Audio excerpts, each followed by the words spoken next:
बिस्मिल्लाहिर्रहमानिर्रहीम।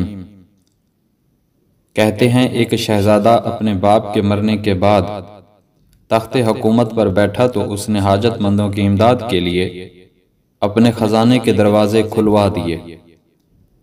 जो शख्स भी सवाली बनकर आता, शहज़ादा उसकी ज़रूरत के मुताबिक इमदाद करता।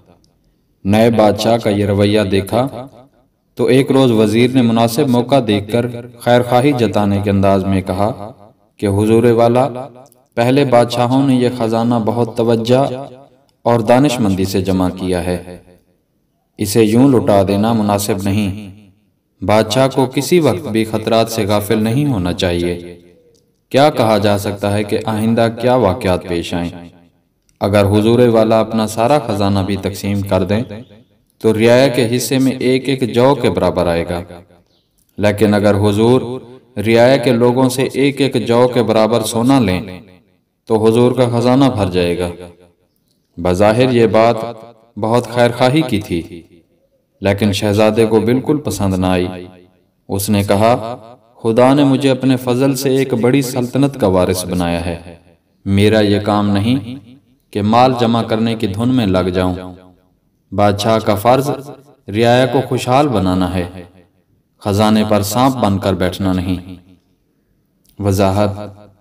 इस शिकायत में हजरत शेख सादी रहमतुल्लाह अलैह ने यह नुक्ता बयान किया है कि सल्तनत और इक़्तिदार को दवाम खजानों से नहीं बल्कि लोगों को खुशहाल बनाने से मिलता है।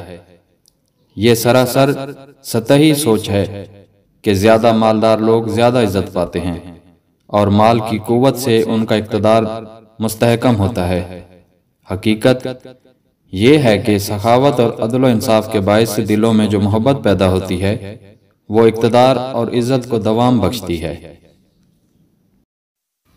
मुअज़्ज़िज़ सामीन, आपने हमारी वीडियो को अपना कीमती वक्त दिया, इसके लिए हम तहे दिल से आपके मशकूर हैं। मज़ीद इस तरह की अच्छी वीडियोज़ देखने के लिए हमारे चैनल को ज़रूर सब्सक्राइब कीजिए और साथ लगे घंटी के बटन को लाजमी प्रेस कर दें ताकि हमारी तमाम डेली अपडेट्स आप तक बर वक्त पहुँच सकें। जज़ाकल्लाह।